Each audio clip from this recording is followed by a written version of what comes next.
А перед началом ролика позвольте представить игровой канал Маловар Гейминг.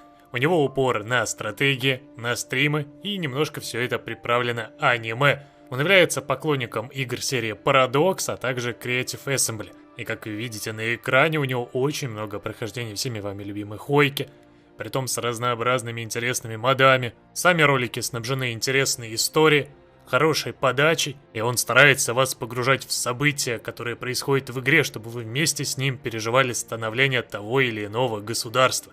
Если вас заинтересовало, то переходите по ссылке в описании, самостоятельно зацените его контент. Если он вам зайдет, то обязательно подписывайтесь и поддерживайте автора. Приветствую всех тех, кто так ждал Люксембург. Это у нас с вами вторая серия прохождения и захвата мира. На дворе 17 июня 1939 года. Мы с вами контролируем Францию, часть земель Британии. Также у нас немало разнообразных колоний, с которых можем расширяться в будущем. Сейчас я планирую атаку на Южную Африку, также высадку в Канаду. И тем самым мы получим плацдарм рядом с Америкой. Что будет безусловно удобно, чтобы потом вдарить по Америке и захватить ее, сделав здесь мощного и сильного вассала. Ну а потом уже сможем принести нашу с вами люксембургскую демократию в Европу. И тут есть пара интересностей. Во-первых, марионетки, которые мы делаем по мирному соглашению, становятся комиссариатами, а вот которые мы выделяем просто сами, это протектораты. То есть выгодно именно по мирному договору делать марионетки, а не уже потом самому, как вы видите, уровень иной, и тем самым у нас и людей тут 90% от марионетки берем, а здесь в протекторатах всего 70%. Так что хорошо, что я успел заделать вассалов именно на мирных договорах, а не сам выделил. Ну и вторая, вполне себе хорошая новость, посмотрите сюда, немец не сможет пойти на Данию и Норвегию. Ибо ему надо воевать с Британией, или же Британии не должно существовать. А она есть, и он с ней воевать не будет. Так что немец на север у нас не пойдет, ему останется лишь одна дорога. Пойти на Польшу, ну и, конечно же, судьбу Югославии прокачать, если он этого захочет. Ну а мы с вами подводим войска. Первая атака будет на Южную Африку. Также тут у меня второе оправдание есть, оно будет через 180 дней, это война с Франко. Все-таки Иберию хочется под себя подмять, пока Франко как раз слаб, не наклепал очень много дивизий и не затруднил нам продвижение как раз через горный массив. По поводу же промышленности у нас с вами 63 фабрики, 2 верфи и 85 военных заводов.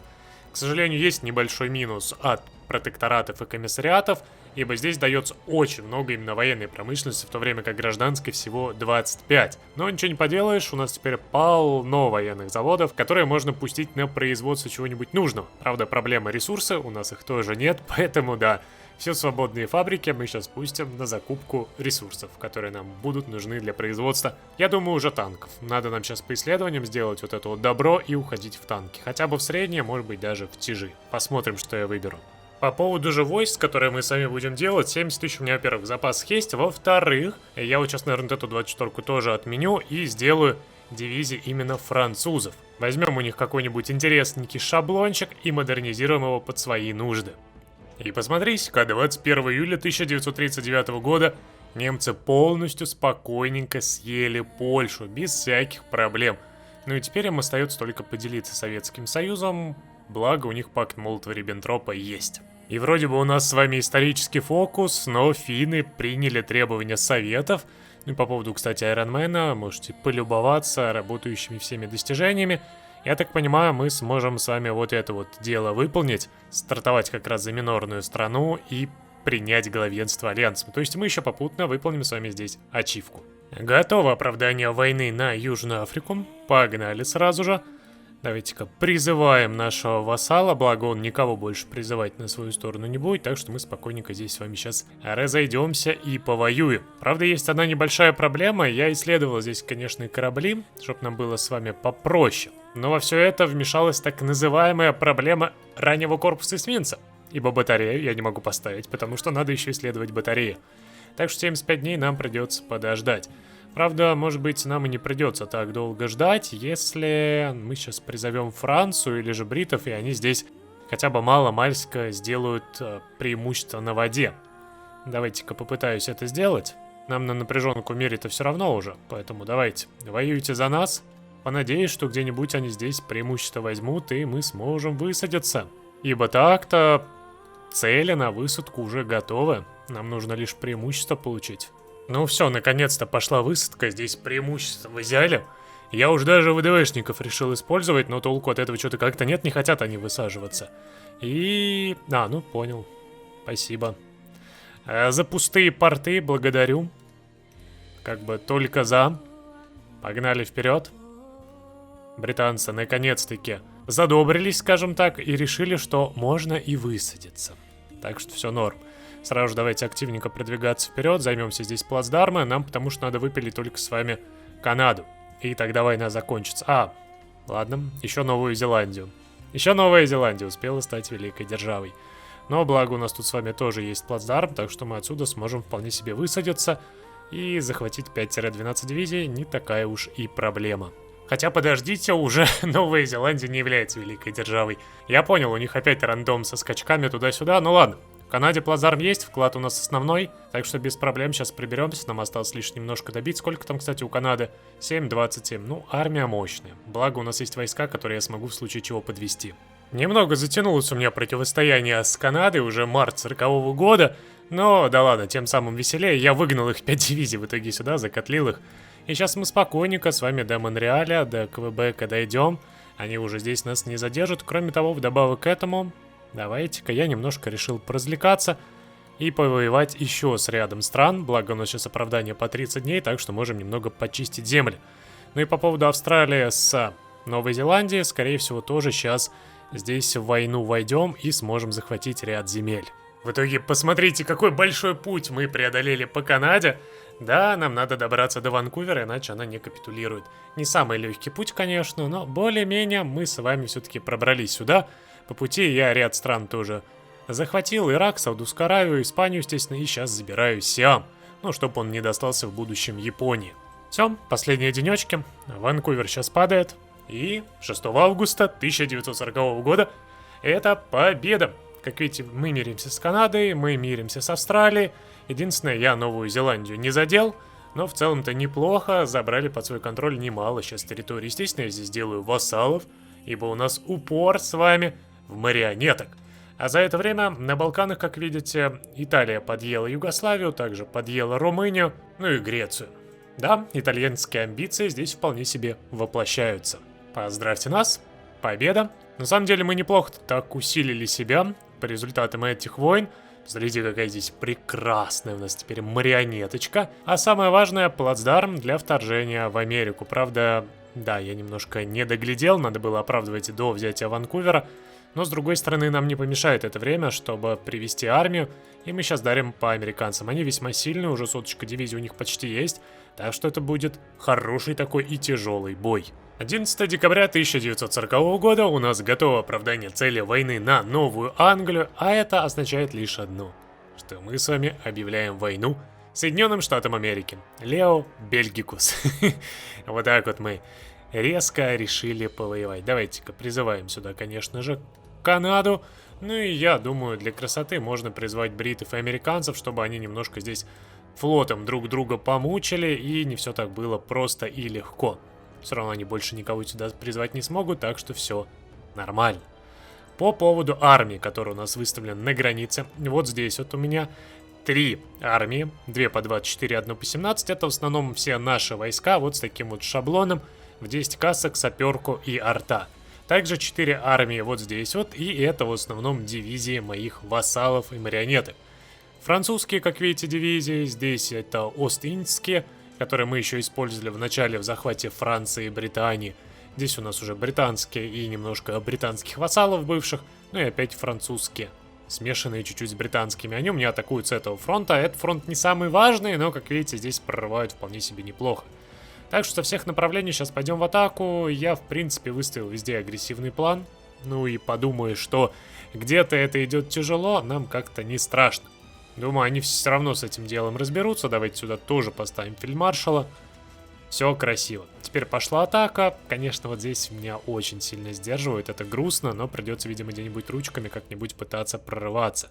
Ситуация-то меня здесь весьма не радует. Хоть и с тяжестью, но ручками местами я продавил. Самое важное, мы взяли Детройт, так что теперь со всех направлений бьем. И не основной вроде бы фронт также себя показывает очень здраво. Посмотрите-ка, как мы здесь с вами далеко зашли. Немножко ручками продолжаем местами делать котлы. В целом потери, конечно, большие, но Америка понемножку сдвигается. И не дадим гиганту мы с вами до конца пробудиться, а то потом Америку будет задавить весьма сложно. Попутно, кстати, выходят котлы. Посмотрите-ка, сейчас такой неплохой здесь под Бангором котелок будет. И не зря я все-таки союзников призвал, они мешают высадиться американцам. Это вообще идет в плюс. Ну-ка, успеешь? Нет, не успел. Все, прекрасно. Готов котел. Американцы явно этого не хотели, но выбора у вас особого нет. Да здравствует котел. Кроме того, если мне сейчас повезет, то будет еще один котел. И вот здесь вот вполне себе, под Бостоном, сможем еще несколько дивизий закрыть. Ну а под Детройтом у нас атака очень хорошо заходит. Атакуем, и в принципе не встречаем особого сопротивления. А здесь, наконец-таки, надеюсь, они тоже сделают котел. Да, в итоге поначалу было тяжело, а сейчас даже британцы высадки делают. О да, бриты, спасибо. Чего-чего на этого я не ждал, но они делают высадки, которые, между прочим, отвлекают противника, так что все норм. Ну а мы с вами здесь локально местами давим. До конца разбираемся с остатками тех американцев, которые закрыты. Ну и в целом все хорошо. На этом фронте, конечно, стояло вы сюда, потому что достаточно много дивизий все-таки они привели. Но несмотря на все это добро, давайте-ка двигайтесь просто дальше. И все, ребятки, не надо атаковать в нос. А, ясно. Германия нарушает пакт Молотова-Риббентропа в феврале 41-го. Ух, ну что ж, удачи вам. Видимо, мне придется потом вступить в эту войну и взять контроль над Альянсом. Но это потом, когда мы с американцами разберемся, сейчас рановато. Хотя, может быть, и просто из Альянса выйдем и распилим и немцев, и итальянцев вместе с советами, кто знает. Нам все это с вами доступно. 21 марта 41-го мы уже в Нью-Йорке. Америка на 25% примерно где-то капитулировала, что неплохо. Бриты, к сожалению, здесь слегка проиграли, хотя, в принципе, шансы у них есть. Мне вот здесь нравится атака такая хорошая, много очень американских дивизий отвлекли. Ну и здесь мы уже просто по побережью спокойненько прибираемся до Лос-Анджелеса, Сан-Франциско, так что американцы скоро потеряют важную для себя промку и дальше будет попроще. Отдельная, конечно, радость — это вот это вот. Котлы, которые прям делаются вообще без проблем. Притом американцы, в принципе, имеют хорошие дивизии, у них хорошие бонусы на защиту, но они что-то как-то, знаешь, разламываются. Легко так и простенько разламываются, и все. Все-таки американцы еще не готовы в 41-м году-то воевать, особенно против-то Люксембурга. Ну и да здравствует еще один небольшой северный котел. Как видите, мы здесь неплохо так разошлись, и во многих местах сейчас американцев простенько прикрыли. Красиво. Ну и по уровню капитуляции, как вы понимаете, уже до половины дошло. Мы здесь с вами взяли Сан-Франциско, Лос-Анджелес сейчас возьмем. Ну и немножечко нам можно уже, наверное, вовнутрь заходить. Внутренние территории тоже забирать. Они уже границы особо не держат, пытаются куда-то хоть ротировать войска, но потери все-таки дают о себе знать. 1 к 1 примерно идем, а это меня радует. Посмотрим вместе с вами за капитуляцией Вашингтона 3 мая 41 года. Посмотрите-ка, сколько там американцев? 24%. Совсем чуть-чуть остается. И мы с вами уже что здесь хорошо прорвались, что здесь просто посмотрите на эту армаду. Мы сейчас еще Сан-Диего забираем по вкладу как раз, ну и по капитуляции все нормально. Еще, правда, центральные территории остаются. Здесь вот территории, здесь территории. Чикаго надо захватить. Но как только мы это сделаем, Америка падет. К сожалению, тут Япония войну Филиппинам объявила, немножко грустно, и цели против нас обосновывают. Ну, удачи тебе в этом деле. Ладно, американцев добить немножко, и я думаю, японцы здесь большой вклад не внесут, так что все нормально. Все, остается 1% американцев. Японцы, кстати, вклад так и не внесли, хотя я хотел бы, чтобы они на Филиппины высадились. Ну, хотя бы, знаешь, хоть чуть-чуть так задели, я бы смог их по миру занять. А так, нам остается буквально несколько победных территорий, притом небольших. У нас сейчас с вами... Где ближайшая? А, ну вот, кстати, Сент-Луис ближайшая берем. И все, победа будет за нами. Давайте-ка прям в прямом эфире посмотрим. У нас здесь вроде как хорошие войска. Давай даже им выдвижем атаку. Все, Сент-Луис пал. 19-20. 31 мая 1941 года. Это победа. Ну и основной вклад, как видите, у нас. Там, конечно, есть немножко у бритов и Франция, но это не проблема. Капитуляция. Все. Штаты наши. Кстати, все равно Япония 30 очков зачем-то закинули. Ну и ладно, пускай будут. А в итоге, кстати, не страшно. Мы вот здесь вот сможем Филиппины сделать марионеткой, хотел сказать я, но подожди. нам не дают. Вот так вот американцев. На остаточке не хватает. Тогда завершаем ход. Государство-сателлит. Готово. Все. Возрадуйтесь. Теперь у нас с вами ганапские Филиппины, а также под контролем свободная Американская империя, у которой, между прочим, неплохая все-таки промышленность, также есть свой флот, и мы как бы живем. У нас уже 331 фабрика, 194 военных завода и 132 фабрики. Между прочим, я могу еще чуть-чуть добавить, менее сотни фабрик, и взять контроль над осью. Правда, как вы видите, здесь проблема в контроле над осью. То, что нам надо одновременно во всех войнах участвовать. Поэтому я предлагаю такое экстравагантное решение, но скопить все силы и ударить сейчас по немцам и итальянцам вместе с советами. Тем самым советы сейчас победят, благодаря нашей поддержке, и станут более грозным противником, чем если бы я просто дал сейчас победить спокойно, а потом бы выкинул немцев, и мы с Италией бы запилились. А так, можете посмотреть на наш, пока не совсем наш альянс. Он вполне себе неплох. Мы заняли большой плацдарм. Единственное, тут, конечно, союзнички еще так небольшой надеждой брежет. А так, все основные территории наши. Очень хорошие, на самом деле, земли. Одна Америка чего стоит? Мы тут можем 4 миллиона солдат просто под ружье поставить.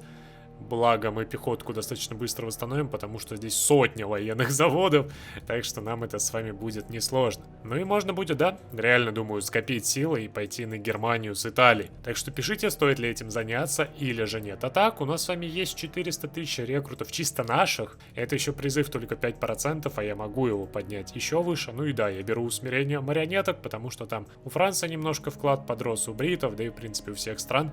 Я понемножечку его уменьшаю, чтобы они не освобождались. А так, конечно же, минус, что у нас нет особо интересных советников. Ну а в будущем, да, вы мне писали, и я это реализую, мы здесь можем создать Евросоюз. Если мы перейдем в демократию, будем иметь под своим контролем Францию, Италию и Германию. Я не знаю насчет Швейцарии, кстати, вроде бы тоже надо ее иметь, или же нет. Можно будет создать Евросоюз и получить все эти территории национальными. Так что да, скорее всего, я это реализую. Я как раз посмотрю, какие территории нам нужны, чтобы их по миру забрать под свой контроль от немцев, а не все делать вассалом. И в итоге мы пройдем интересный путь от Люксембурга до Бенилюкса, а потом еще и в Евросоюз.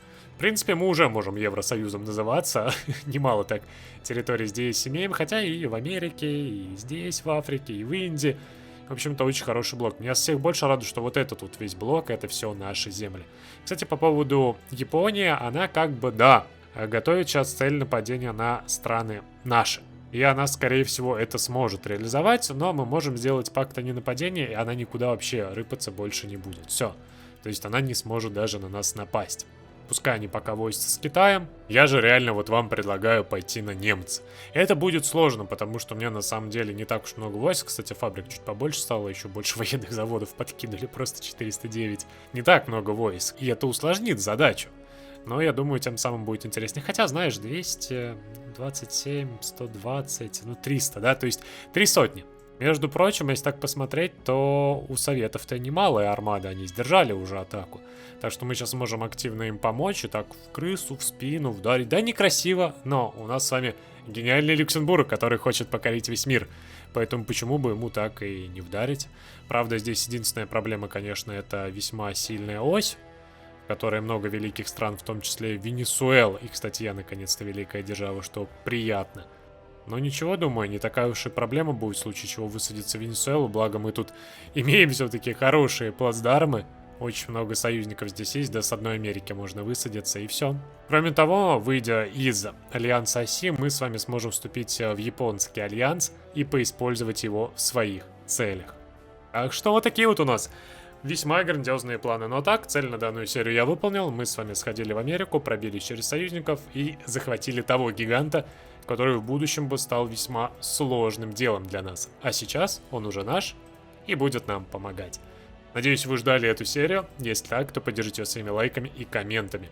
А также обязательно подписывайтесь на канал. Ну и я постараюсь в следующей серии так долго не затягивать, выпустить через дня 2-3. Ну, при условии, конечно же, что вы прям сильно так хотите продолжения и активно поддержите данную серию. Ну и да, как всегда, свободная Югославия. А ладно, Болгарию оставили немножко корма, но Муссолини, видимо, весьма своеобразно мирится. Собственно, то же самое он, кстати, сделал и с Грецией. Ладно, заканчиваем.